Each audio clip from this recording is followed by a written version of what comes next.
ইহুদি ভাই, আপনি বলেন আমার মেহমান, এই জন্য আমি আপনার খেদমত করতে পারি নাই, আপনার কষ্ট হয়ে গেছে, মেহেরবানি করে আমাকে মাফ করবেন, আল্লাহর ওয়াস্তে আমাকে মাফ করবেন, আমি আপনার পরিপূর্ণ হক আদায় করতে পারি নাই।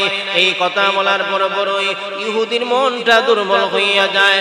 সে বলল, ও মুহাম্মদ, আপনার আদর্শ তো ভালো, আপনার আদর্শ তো সুন্দর, এই জন্য আমি আর দেরি করতে পারি না। আপনার আদর্শের উপর আকর্ষিত হইয়া আমিও আপনার ধর্ম গ্রহণ করে নিলাম। বেশি খুশি হইয়া যায়, তখন বান্দার ঘরে আমি আল্লাহর পক্ষ থেকে মেহমান পাঠাইয়া দেওয়া হয়। এই জন্য মুসলমান যুবক ভাইয়েরা আমার, সমস্ত নবীদের সুন্নাত হলো মেহমানদারি করানো। নবীজির চাচা আব্বাস রাদিয়াল্লাহু তাআলা আনহু কত বড় দিলের অধিকারী ছিলেন, লক্ষ্য করে তাকায় দেখেন। একদিন ফজরের নামাজের পরে সকালবেলা একজন মানুষ আইসা, কয়েকজন মানুষ আব্বাস রাদিয়াল্লাহু আনহুর বাড়িতে এসে বললেন, ও আব্বাস, দরজা খোলো। দরজা খোলার পরে উনি বললেন, সকালবেলা আপনারা আমার বাড়িতে কেন আগমন করলেন? ওরা বললেন, কি ব্যাপার, আপনি কি ভুলে গেছেন? মূল ঘটনা হলো, রাত্রি বেলা দুইজন মানুষ আব্বাস রাদিয়াল্লাহু আনহুকে শরম লজ্জা দেওয়ার জন্য মক্কার আশেপাশে প্রতিটা এলাকায় ঘুরে ঘুরে গিয়া বললেন, আগামী কালকে সকালবেলা আব্বাসের ঘরে দাওয়াত, তোমাদেরকে দাওয়াত দেওয়ার জন্য আমাকে প্রেরণ করেছেন, অথচ দাওয়াতের কোনো নামগন্ধ নাই। আব্বাস রাদিয়াল্লাহু তাআলা আনহু এমন কোনো কথা বলেন না। দাওয়াত পাইয়া সকালবেলা ওই মানুষগুলি আব্বাসের বাড়িতে আগমন করিয়া আব্বাস রাদিয়াল্লাহু আনহুকে ঘর থেকে বাহির করিয়া বললেন, ও আব্বাস, আপনি দাওয়াত দিয়েছেন, আগামী কালকে আপনার ঘরে দাওয়াত, এই জন্য আমরা আগমন করেছি, এখন দেখি আপনি কোনো কিছুই বলতেছেন না। আব্বাস রাদিয়াল্লাহু তাআলা আনহু বিষয়টা বুঝে ফেললেন, এরপরে আর কিছুই বললেন না। এদেরকে বললেন, আপনারা বসেন, আমার প্রশ্ন হয়ে যাইতেছে। তাড়াতাড়ি ঘরের ভিতরে চলে গেলেন, বিবিকে বললেন, মেহমান চলে আসছে, তাড়াতাড়ি খাবার তৈরি করো। আব্বাস রাদিয়াল্লাহু তাআলা আনহু ওনার ঘরে বেড়া এবং ছাগল যাহা ছিল, দুম্বা ছাগল যতটুকুই ছিল সবগুলি জমাই করিয়া বিবিকে বললেন, তাড়াতাড়ি ফাঁক করেন। এদেরকে গল্প গুজরে লাগাইয়া হালকা পরিমাণ নাস্তা দিয়া আব্বাস রাদিয়াল্লাহু তাআলা আনহু নিজেও ফাঁক করায় মশগুল হয়ে গেলেন। অল্প সময়ের ভিতরে খাবার তৈরি হয়ে গেল। খাবার তৈরি হয়ে যাওয়ার পর এদের সামনে খাবার পরিবেশন করা হলো।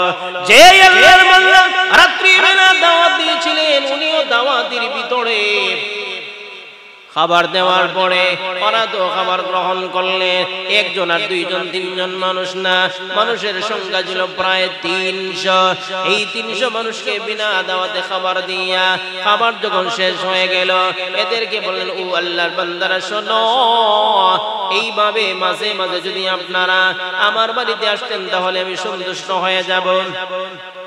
মাঝে মাঝে আপনারা আমার বাড়িতে আসবেন, এইভাবে আমি আপনাদেরকে দাওয়াত দিয়ে রাখলাম অগ্রিম। এই কথা বলার পরে যেই ব্যক্তি কুচুকুরি মহল রাত্রিবেলা আব্বাসকে না বলিয়া দাওয়াত দিয়েছিল, আল্লাহর বান্দা লজ্জিত হয়ে গেলেন। নবীজির বংশ এত সম্মানী, এত উঁচু বংশের মানুষ মেহমানদেরকে এই পরিমাণ সম্মান করেন।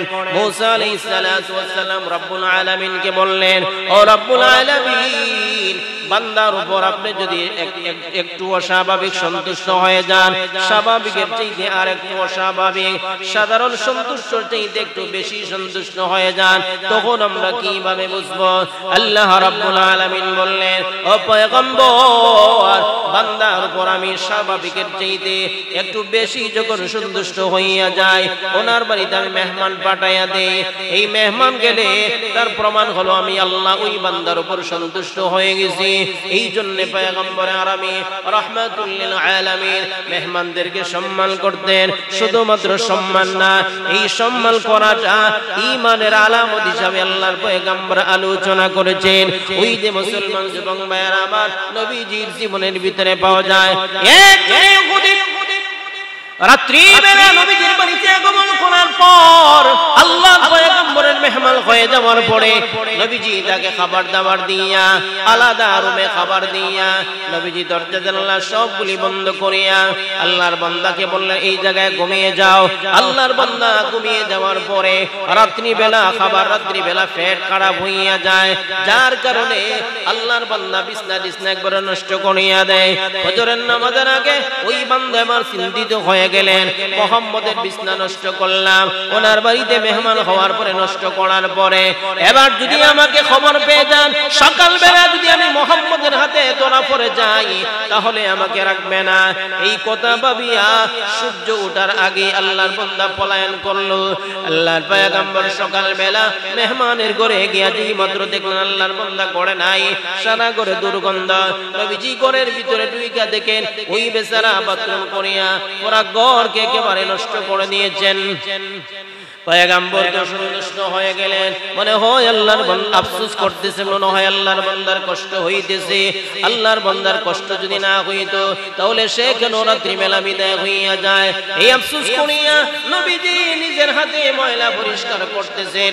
ওইদিকে ইহুদি চলে যাওয়ার পরে বহুদূর যাওয়ার পরে হঠাৎ করে মনে হয়ে গেল তার দামি তলোয়ার নবীজির ঘরে রয়ে গেছে। এই তলোয়ার ছাড়া বান্দা চলা সম্ভব হবে না। ওই তলোয়ার নেওয়ার আশায় চলে আসলো। আয়েশা লক্ষ্য করে তাকায় দেখে পয়গম্বর নিজের হাতে ইহুদির ময়লা পরিষ্কার করতেছে। মুসলমান এবং মায়ের আমার, ইহুদি যেই মাত্র দেখলেন আল্লাহর পয়গম্বর নিজের হাতে ময়লা পরিষ্কার করতেছেন, এরপরে আমার নবীজি বললেন, ইহুদি ভাই আপনি হলেন আমার মেহমান, এই জন্য আমি আপনার খেদমত করতে পারি নাই, আপনার কষ্ট হয়ে গেছে, মেহেরবানি করে আমাকে মাফ করবেন, আল্লাহর ওয়াস্তে আমাকে মাফ করবেন, আমি আপনার পরিপূর্ণ হক আদায় করতে পারি নাই। এই কথা বলার পর বড়ই ইহুদির মনটা দুর্বল হইয়া যায়। সে বলল, ও মুহাম্মদ আপনার আদর্শ এত ভালো, আপনার আদর্শ এত সুন্দর, এই জন্য আমি আর দেরি করতে পারি না। আপনার আদর্শের উপর আকর্ষিত হইয়া আমিও আপনার ধর্ম গ্রহণ করে নিলাম। মুসলমান যুবক ভাইয়েরা আমার, পয়গম্বর মূসা আলাইহিস সালাম রব্বুল আলামিনকে বলেছিলেন, হে রব্বুল আলামিন, বান্দার উপর আপনি যদি স্বাভাবিকের চাইতে আরেকটু বেশি খুশি হয়ে যান তখন আমরা কিভাবে বুঝবো? আল্লাহ রাব্বুল আলামিন বলেন, আমি হঠাৎ করে বান্দার বাড়িতে মেহমান পাঠিয়ে দেই, এর দ্বারা প্রমাণ হলো আমি বান্দার উপর সন্তুষ্ট, সাধারণ নয় আরেকটু বেশি। এরপরে মূসা আলাইহিস সালাম বললেন, হে রব্বুল আলামিন, আপনি যদি বান্দার উপর চূড়ান্ত পর্যায়ে সন্তুষ্ট হয়ে যান তখন তার আলামত কিভাবে আমরা বুঝবো? রব্বুল আলামিন বললেন, পয়গম্বর আমি যখন বান্দার উপর চূড়ান্ত পর্যায়ে সন্তুষ্ট হইয়া যাই তখন ওই বান্দার ঘরে আমি আল্লাহ একটা কন্যা সন্তান দান করি।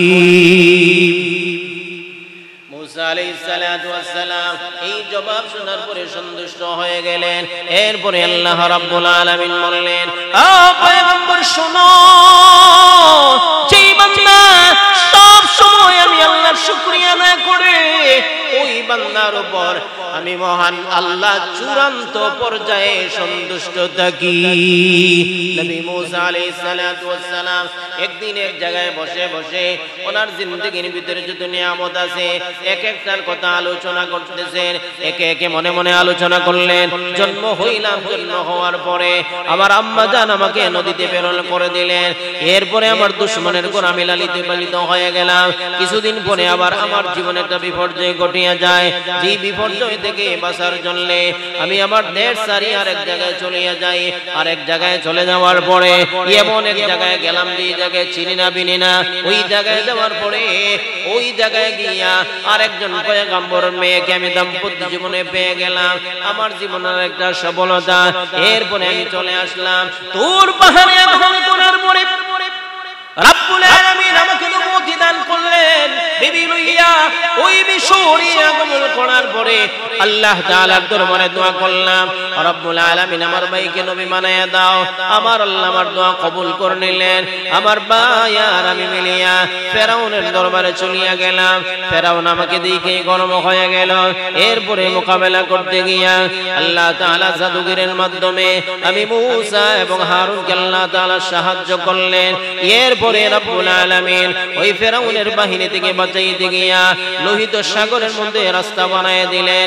এরপরে রব্বুল আলামিন লোহিত সাগর পানিয়া আমার 6 লক্ষ উম্মত লইয়া ময়দানে তিহে আগমন করার পরে আল্লাহ তাআলার দরবারে বললাম, প্রভু এদেরকে নিয়ে আমি কি করব? এই জায়গায় খাবারের ব্যবস্থা নাই, পোশাকের ব্যবস্থা নাই, দেখার ব্যবস্থা নাই। আমার আল্লাহ তাআলা বললেন, খাবারের ব্যবস্থা করে দিলাম, পোশাকেরও ব্যবস্থা করে দিলাম, এমনকি আসমানের আবর দিয়া ঘরের ব্যবস্থা করিয়া দিলাম। মুসা আলাইহিস সালাতু ওয়াস সালাম এইভাবে এক একটা নিয়ামতের কথা স্মরণ করতে করতে করতে করতে জীবনের সব পাওয়া নিয়ামতগুলি স্মরণ করিয়া রব্বুল আলামিনের দরবারে বলতেছেন, হে মালিক, এত নিয়ামতের শুকরিয়া আমি কিভাবে আদায় করব? এই সমস্ত নিয়ামতের শুকরিয়া আদায় করা সম্ভব হবে না। ওই কিভাবে আমি আদায় করি? হে মালিক, আমি কিভাবে আদায় করব?